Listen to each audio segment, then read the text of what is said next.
Assalamualaikum warahmatullahi wabarakatuh. Bagaimana kabar kalian di hari ini? Masih semangat ya? Iya. Untuk materi kita di hari ini yaitu pola penyajian teks negosiasi. Nah, sebelum saya jelaskan apa saja pola penyajian teks negosiasi, jangan lupa untuk klik tombol subscribe dan juga like. Untuk mendukung video ini menjadi video pembelajaran pada masa pandemi COVID-19 saat ini. Iya, pola penyajian dari teks negosiasi. Nah, kalau kemarin kalian sudah mempelajari apa itu penjelasan tentang teks negosiasi, kali ini akan saya jelaskan mengenai pola penyajian teks negosiasi. Pola penyajian teks dari negosiasi. Teks negosiasi itu disajikan dengan pola penyajian yang berbeda. Ada yang berbentuk dialog dan bentuk cerita pendek. Penyajian negosiasi dalam teks dialog menggunakan kalimat langsung. Sedangkan teks yang disajikan dalam bentuk cerita pendek dengan pola penyajian gabungan antara bentuk narasi dan dialog. Nah, kedua bentuk penyajian teks negosiasi tersebut merupakan wujud dari negosiasi lisan yang dituliskan. Jadi dua bentuk ini ya anak-anak ya. Namun selain itu ada juga bentuk negosiasi tulis. Teks negosiasi dalam bentuk tulisan itu bisa saja terdapat dalam bentuk surat penawaran kerjasama, surat lamaran pekerjaan, surat pemesanan barang, dan lain sebagainya. Nah, ini adalah contoh dari bentuk negosiasi. Ada dua jenis. Yang pertama, ada negosiasi non-formal. Non-formal itu merupakan negosiasi yang terjadi sehari-hari. Contohnya negosiasi jual beli di pasar, toko, dan lain sebagainya. Sedangkan untuk negosiasi formal adalah negosiasi yang bersifat resmi. Contohnya adalah negosiasi dalam surat penawaran dan proposal. Ya, sekarang silakan kalian perhatikan surat penawaran di halaman 162 di buku paket Bahasa Indonesia. Pertemuan kemarin sudah kita bahas hal ini. Silakan kalian buka dan kalian simak. Di situ ada contoh dari surat penawaran barang.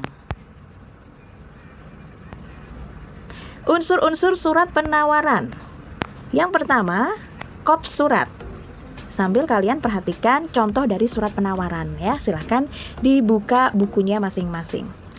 Kop surat itu berisi nama lembaga, instansi, organisasi. Ada dicantumkan alamat, kontak telepon, website atau email, dan penulisannya menggunakan huruf besar dan kecil. Struktur yang kedua adalah tempat dan tanggal surat.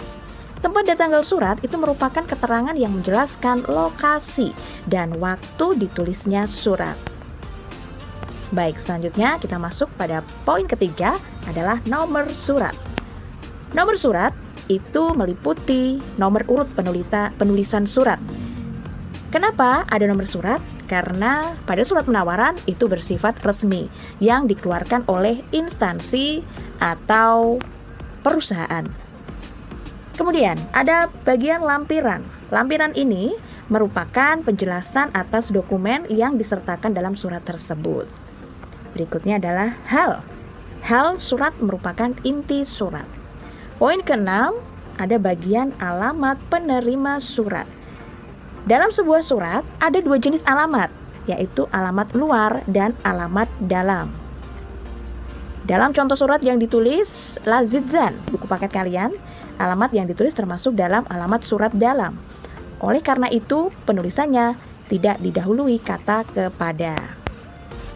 Berikutnya adalah salam pembuka. Salam pembuka berfungsi sebagai bentuk penghormatan.